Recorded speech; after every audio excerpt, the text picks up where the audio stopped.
సమస్య ముందా, పరిష్కారం ఉందా? పరిష్కారమే ముందు. నీకు రాబోయే సమస్య కంటే ముందే పరిష్కారాన్ని సిద్ధం చేశాడు దేవుడు. హల్లెలూయా, హల్లెలూయా. మనిషి ముందా, మనిషికి కావాల్సిన అవసరతల ముందు దేవుడు చేశాడా? మనిషికి ఏమి కావాలన్నీ ముందే చేశాడు దేవుడు.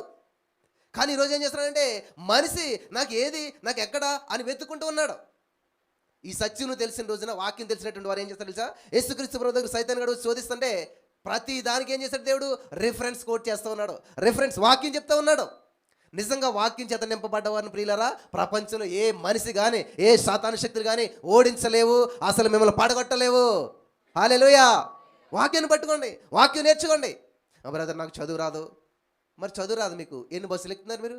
ఎన్ని ఫ్లైట్లు ఎక్కుతున్నారు? ఎన్ని దేశాలు తిరుగుతున్నారు? ఎంత డబ్బు కట్టిస్తే దాన్ని ఎలా లెక్క పెడుతున్నారు? ఎలా మేనేజ్ చేస్తున్నారు? ఎన్నట్లో జ్ఞానం సంపాదించినారు. కానీ మరి దేవుని యొక్క వాక్యం ఎందుకు జ్ఞానం సంపాదించట్లేదు? ఆసక్తి ఉన్న వాళ్ళు ఏ శక్తి ఆపదు.